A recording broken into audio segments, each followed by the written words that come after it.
तर साहेब आता तुम्ही हा फोन उचलायचा, फोन उचलल्या उचलल्या तुमच्या मनातल्या व्यक्तीला तो आपोआप लागणार आहे आणि तुम्ही त्याच्याशी बोलायचं. अगदी मनातलं बोलतोय. मला काही या गोष्टी पुट ऑन नाहीयेत आणि मला त्या कृत्रिमरित्या मला ती गोष्ट करता येत नाही. पण तुम्ही हे मला ह्या गोष्टीची संधी दिली आहे म्हणून मी ती गोष्ट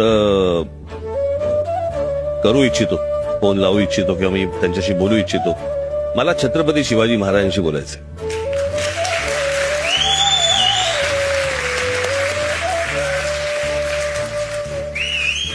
आणि माझी इच्छा आहे की त्यांनी पुन्हा महाराष्ट्रात अवतरावं, देशात अवतरावं, खास करून महाराष्ट्रात अवतरावं आणि महाराष्ट्रातल्या प्रत्येक मराठी माणसाला सांगावं की तुम्ही कशासाठी झगडलात, तुमच्या आयुष्यातली इतकी वर्ष तुम्ही कशासाठी घालवलीत, काय समजवण्यात घालवलीत, काय करण्यात घालवलीत.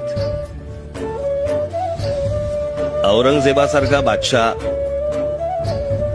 तुमचे विचार मारण्यासाठी 27 वर्ष इथे महाराष्ट्रामध्ये राहिला आणि मेला.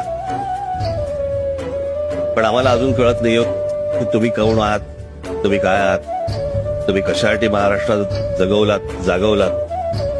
आणि अजूनही आम्हाला समजत नाही. आम्ही फक्त तुमच्या पुण्यतिथी आणि जयंत्या साजऱ्या करतोय, पण तुम्ही कोण आहात हे आम्हाला अजूनपर्यंत समजलं नाही. आणि म्हणून महाराष्ट्राची सध्याची आत्ताची